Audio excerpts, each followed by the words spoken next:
விடுதலை போராட்டத்தின் சிற்பியாக விளங்கிய நம்மிடையே அரசியலில் இவ்வளவு தூய்மையாக வாழலாம் என்பதற்கு ஒரு நடமாடும் எடுத்துக்காட்டாக திகழ்ந்த இந்திய கம்யூனிஸ்ட் கட்சியின் முதுபெரும் தலைவர் தோழர் RNK என்று அன்போடு அனைவராலும் அழைக்கப்படக்கூடிய ஐயா நல்லக்கண் அவர்கள் மறைந்த செய்தி நமக்கு மிகப்பெரிய துயரத்தையும் மனவேதனையும் அளிக்கின்றது.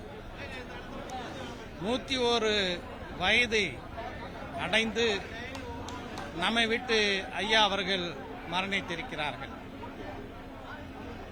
இன்றைய தூத்துக்குடி மாவட்டம் ஸ்ரீவைகுண்டத்தில் பிறந்த அவர்கள் இளம் வயதிலேயே சிறுவனாக இருந்த காலகட்டத்திலேயே மக்களுக்கான போராட்டத்தை முன்னெடுத்தார் என்பது அவருடைய தியாக வரலாற்றினுடைய தொடக்க புள்ளியாக அமைந்திருக்கின்றது.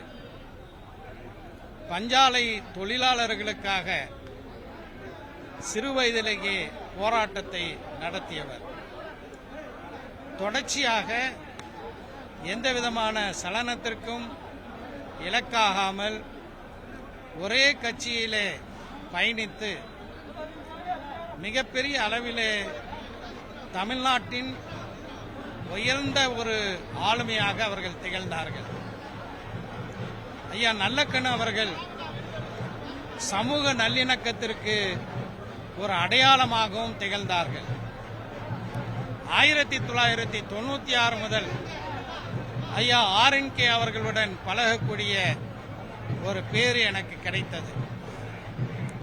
1999 பதட்டம் நிறைந்த கோவை பகுதியில் நாடாளுமன்ற தேர்தலிலே போட்டியிட்டார்கள். அப்போது அவர்களுடைய பரப்புரை வாகனத்தில் பல்வேறு கூட்டணி கட்சிகளுடைய கொடிகள் பறந்தன. ஐயா அவர்கள் அந்த கொடிகளை பார்த்துவிட்டு இதில் ஒரு முக்கியமான கொடி மிஸ்ஸிங் ஆக இருக்கிறது, தமிழ்நாடு முஸ்லிம் முன்னேற்ற கழகத்தினுடைய கொடி எங்கே என்று கேட்டார்கள்.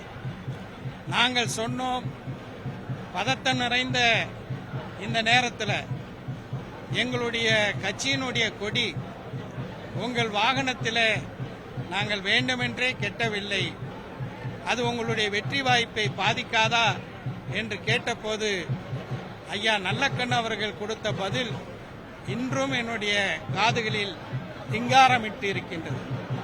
அவர்கள் சொன்னார்கள், எனக்கு சமூக நல்லிணக்கத்தை நிலைநாட்டக்கூடிய தமுமுக முக்கியம், நீங்கள் முக்கியம், அதுதான் முதல் பட்சம், வெற்றி தோல்வி என்பது இரண்டாம் பட்சம் என்று சொன்ன அந்த வார்த்தைகள் என்றும் பசுமையாக என்னுடைய உள்ளத்திலே நிழலாடுகிறது.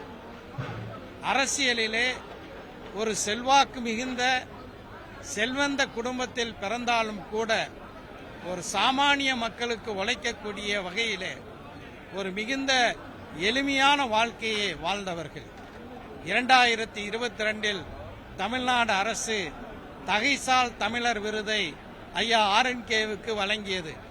அப்படி வழங்கப்பட்ட போது 10 லட்சம் ரூபாய் பரிசு தொகையும் அதோடு கூடுதலாக 5000 ரூபாயும் சேர்த்து திரும்ப அரசுக்கு மக்கள் நல பணிக்காக வேண்டி திரும்ப அளித்தவர் RNK என்பதும் அவர்களுடைய தயாள குணமும் அவர்களுடைய மக்கள் அர்ப்பணிப்பு மிகுந்த வாழ்வுக்கும் ஒரு எடுத்துக்காட்டாக இருக்கின்றது. ஐயா நல்லக்கண் அவர்களுடைய இழப்பு நிரப்ப முடியாதது. வழக்கமாக பெரும் ஆளுமைகள் மறையும் போது அவர்களுடைய இடம் நிரப்ப முடியாது என்று சொல்வார்கள். ஆனால் உண்மையிலேயே ஐயா நல்லக்கண் அவர்களுடைய அந்த மறைவு அவர்கள் விட்டு சென்ற இடம் நிரப்ப முடியாதது. இன்றைய இளைஞர்கள் அரசியலில் ஈடுபடக்கூடியவர்கள் ஐயா நல்லக்கண் அவர்களுடைய வாழ்க்கையை படிக்க வேண்டும், படிப்பினை பெற வேண்டும். ஐயா நல்லக்கண் அவர்களுடைய குடும்பத்தினர்களுக்கும் கோடான கோடி இடதுசாரி தோழர்களுக்கும் அனைவர்களுக்கும் மனிதநேய மக்கள் கட்சியின் சார்பாக என்னுடைய ஆழ்ந்த இரங்கலை தெரிவித்துக் கொள்கிறேன்.